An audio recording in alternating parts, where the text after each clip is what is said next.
Alexandre Constantino, eu sou ator, performer e psicólogo. Comecei a trabalhar com teatro aqui na cidade de Maceió, acho que aos 16, 17 anos. Comecei como aluno do curso técnico de teatro, estudei com o Homero, com o Ronaldo na época. E de lá para cá eu venho trabalhando com teatro e aí se abriu em 2006 ou 2007. Eu tive a oportunidade de conhecer o Jorge Schultz, que era um coreógrafo daqui da cidade, que tinha um trabalho muito incrível, assim, que me impactou bastante na época. E foi com ele que eu adentrei o universo da dança. E foi um dos processos mais interessantes, porque foi onde eu tive o tipo de processo que até então no teatro eu nunca tive. Aqui, normalmente, o teatro, as experiências que eu tive nesses quase 20 anos, normalmente o espetáculo, a montagem dura 2 meses, 1 mês, 2, 3. Com a dança, a gente ficou 1 ano em preparação. E aquilo me mobilizou bastante, assim, mudou muito a minha perspectiva em relação à vida. E aí eu resolvi sair daqui de Maceió e fui morar no Rio. E lá eu fui procurar outras coisas, né? Assim, experimentar outras possibilidades. Aí fiquei estudando com a Angel Viana e estudei bastante contato e improvisação com algumas pessoas que facilitavam as experiências. Aí também fui estudar a dança contemporânea também. E aí lá eu tive a oportunidade também de trabalhar no Municipal do Rio, e aí eu conheci um pessoal da dança também, onde eu tive a experiência como ator, mas também como eu estava lá imerso, né, com aquela galera que tanto era da música, do teatro e da dança. Aí eu também acabei tendo experiência com o pessoal da dança, da música e do teatro lá, e fiz 3 óperas com eles. E acabei também descobrindo outras personalidades. Eu trabalhei com a Miradade, que era teatro de rua, e era um outro tipo de corpo. E aí, como era esse corpo do ator que estava tão acostumado com o palco na rua, praticamente o trabalho do Amir é trabalhar com as entidades da rua. Então tinha essa relação toda de como era essa relação que se estabelecia em contar uma história onde as pessoas que estão na rua também elas atravessam você e como você trazê-las para dentro e não conduzi-las, mas co-criar junto com elas algum trabalho que seja potente para a vida, porque o Amir ele tem essa ideia de trabalhar o teatro unido à vida. Não uma coisa que fica muito... Acaba sendo até elitista, né? O teatro que tem um público, uma plateia, onde as pessoas vão ali, te assistem, aplaudem, pagam um valor por aquilo e depois vão embora. O teatro da rua, não. Ele pede o humano de você também. Então, isso acabou gerando em mim e no meu corpo outras informações, assim. E aí, depois eu fui estudar psicologia e hoje em dia eu trabalho com consciência e percepção corporal em escolas aqui na cidade. E eu percebo quanto o meu corpo e quanto as travas que eu tinha nesse processo de formação, tanto de ator como de ser humano, né? Porque eu não me formo ator só, eu me formo uma pessoa. E esse processo todo desse contato e descobrindo, inclusive, como destravar questões pessoais, familiares, coisas que vinham no meu corpo e que até hoje algumas ainda existem, talvez menos atenuadas, assim, mas que também essa relação com o corpo acaba trazendo novos desvelamentos, assim. E aí, depois de uns 8 ou 9 anos no Rio, eu voltei para cá a convite do Denis, Angola. Eu estava terminando a faculdade, meus pais estavam adoecidos e eu me senti como chamado também vim ficar um pouco perto deles para dar esse acolhimento, assim, junto. E aí, era para montar o espetáculo chamado Saravá, que é um novo desdobramento, assim, a dança sempre quando ela surge na minha vida, ela tem sido assim, ela traz ela desvela, assim, tira um véu da minha frente.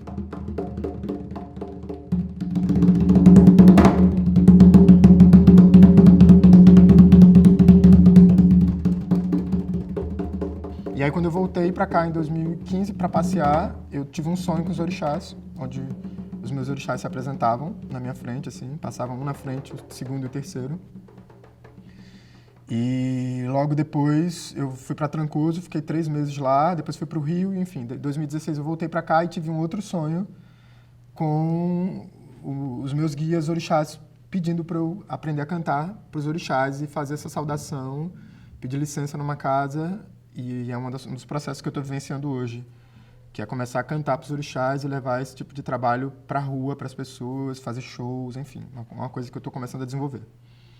Mas aí, desse sonho, o Denis me chamou para montar o Saravá, nesse processo todo desse caminho, E Saravá era se adentrar numa pesquisa de um ano que nós ficamos. A gente ganhou um prêmio em 2015, mas só saiu em 2017.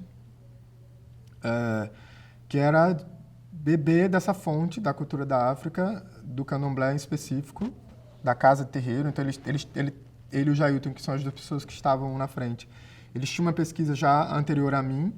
Eu entrei, já peguei o bonde andando. E aí, basicamente, era trabalhar com o orixá Oxumaré, que é o orixá da rotação e translação. E eles me deram de presente tentar, né, assim, dentro das minhas possibilidades, encarnar esse orixá. Então, para a montagem do Saravá, ficou para mim cabido descobrir no meu corpo essa movimentação que tenta encontrar a sinuosidade. Para quem não conhece o Oxumaré, ele, além de ser essa representação da rotação e translação, ele representa o arco-íris. E é o arco-íris porque ele é a cobra.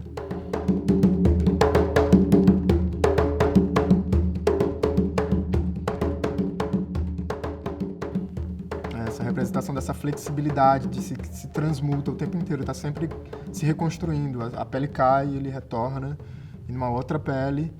E Saravá foi um processo muito profundo, assim, porque eu fui descobrir também os meus preconceitos com o candomblé, né? Com a cultura africana, assim. Porque desde criança eu fui criado, minha mãe sempre me criou falando que negro, quando não caga na entrada, caga na saída. Isso pode soar engraçado, mas não tem nada de engraçado.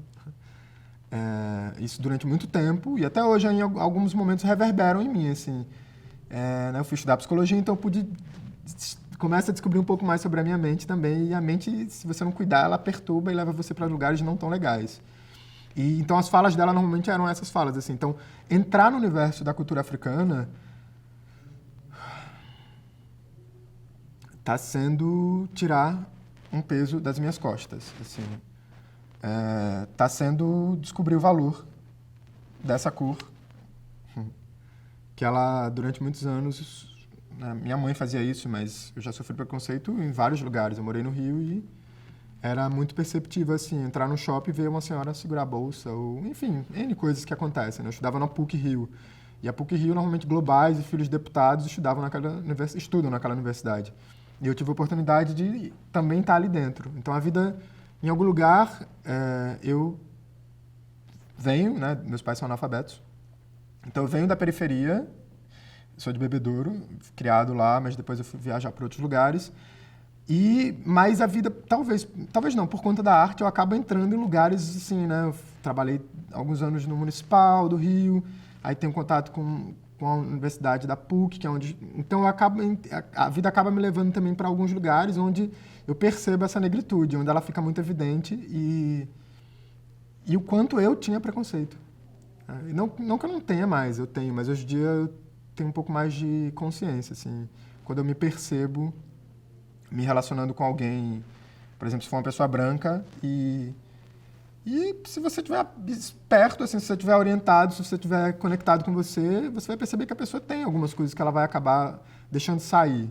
E não é nem porque ela queira, porque o preconceito, enfim, assim como o patriarcado, são coisas que vêm de muitos anos, sendo criadas e recriadas, inventadas e arduamente pela mídia incentivadas a perpetuarem, né? Só que eu acho que a gente está vivendo um momento muito importante. E eu penso isso porque eu estou vivendo esse momento muito importante, que é olhar para a cultura africana com muito respeito, muita gratidão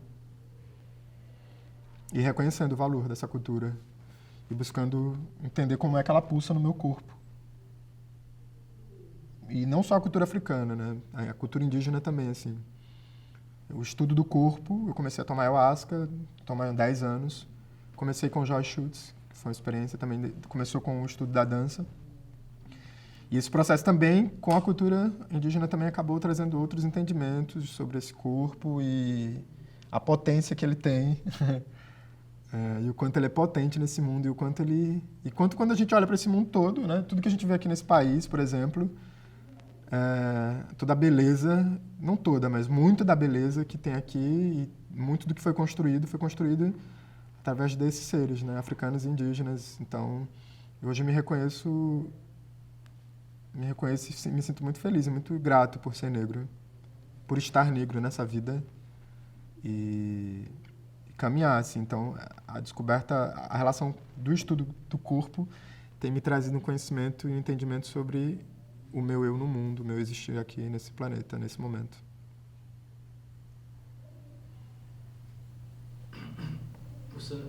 Qual a tua relação exatamente com o candomblé? Você não é diretamente ligado à religião, né?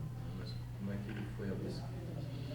Fala um pouco mais diretamente do trabalho de pesquisa para representar o orixá. Durante a montagem do Saravá, a gente teve em talvez 4 ou 5 terreiros, e normalmente a gente buscou ir nesses lugares quando fossem saídas de Oxumaré.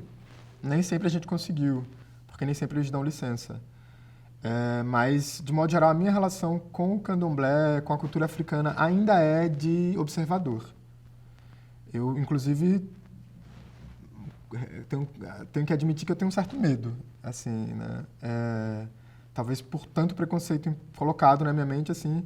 Então, o próprio processo de pesquisa do Saravá, eu poderia ter me colocado muito mais à disposição. Eu poderia abrir outros espaços para que eu conhecesse outros lugares, mas eu me restringi realmente ao que o Denis ou o Jal traziam. Então, a gente normalmente ia para as casas, passávamos o dia lá e a gente comia. Eu tinha até um certo preconceito em comer a comida. E a gente convivia com as pessoas e conversava, e você ter toda aquela a relação que é estabelecida com a comunidade e como eles acabam sendo muito acolhedores. E ao mesmo tempo eu tinha essa trava, assim, né? Isso é um fato muito real. E dentro desse processo de estar lá dentro, a gente também pôde entrar algumas vezes na camarinha e ver um pouco da experiência, ter um diálogo com eles, assim, e conversar minimamente quando era possível, vendo muito a dança deles também, porque quando a gente ia, normalmente era a saída de de um iniciado, de um filho de santo. Então, o estudo passou muito por essa observação, por esse olhar desse estudo, vendo como eles dançavam e tentando descobrir posteriormente como era esse movimento no meu corpo. Além de muita leitura, muito vídeo, estudo mais de casa, assim. Ou quando o músico tocava e a gente tinha que dançar.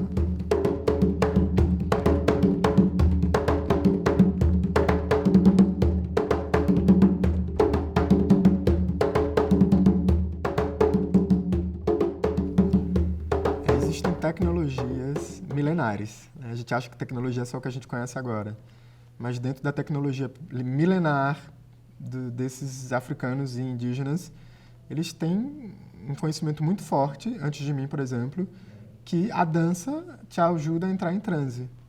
E eu já tive a experiência mais à luz da ayahuasca, né? Como eu frequentei casas onde a gente tomava e tinha o toque para os orixás, então eu tive experiências de entrar em transe, onde meu corpo, ele não é, eu nunca tive o corpo completamente tomado, assim, nunca tive uma experiência de eu apagar completamente. Existia sim um processo que passa, mas que você consegue, se você estiver orientado, perceber o que assim, é muita força que vem.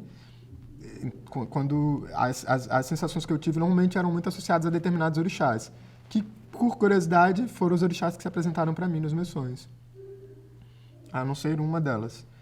Então a experiência normalmente quando vem ela é muito forte no corpo, mas passa pelo mental também, pelo psíquico, assim. Acaba tendo alguma afinidade com a sua personalidade, com alguma característica tua, assim. E quando vem a dança, aí é a liberdade pura, né? O êxtase, assim, é deixar o corpo. Se você conseguir se entregar, é transcendental. As experiências que eu tive foram assim absurdas, de voltar depois da ayahuasca, o efeito passar, assim, quando eu volto, você volta vivo, assim, parece que você estava dormindo, quando na verdade você estava 4, 8 horas dançando muito. Não para. Enquanto toque, para, descansa um pouco, volta o toque e você continua dançando. Mas depois que passa, com a ayahuasca ao menos, comigo foi assim. Quando passa o processo que eu voltava completamente, entre aspas, porque eu acho que eu nunca voltei completamente, eu me sentia muito potente. Assim, é como se a conexão tivesse sido muito bem estabelecida E como não? Me reenergizava, assim, realmente. Eu me sentia muito potente. Passava a semana muito alerta a tudo, assim. A sensibilidade fica muito à flor da pele. O que você achou da ideia quando a gente chama você para fazer o Moleque Namorador? Cara, eu achei uma loucura. A princípio, porque eu não danço frevo, né? Eu sou um atrevido na dança. Assim, posso me considerar um ator porque eu estudei, mas nem sei se eu sou um ator. E a dança eu sou um atrevido a partir desses convites. Mas falando do Moleque Namorador, né? É sensacional.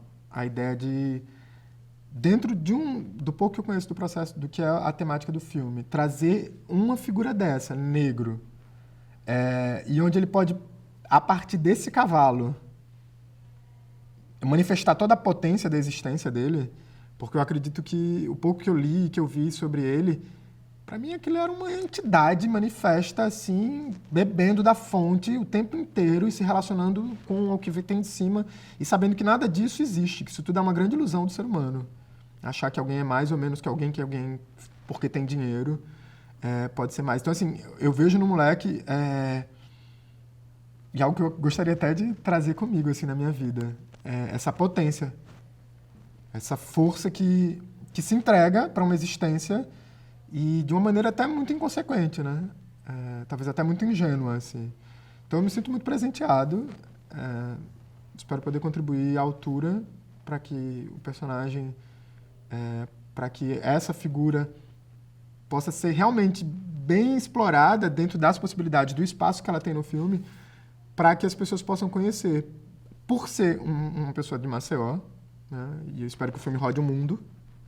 Então, que essa figura rode o mundo junto e que a gente possa descobrir essas figuras e tantas outras maravilhosas que existem e que passam completamente desapercebidas. Assim, que eu, particularmente, mesmo sendo uma pessoa que busco, conheço muito pouco e nem conhecia, talvez.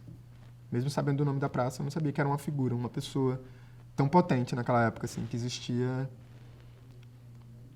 com vida, vivendo. Realmente vivendo, sem apegos.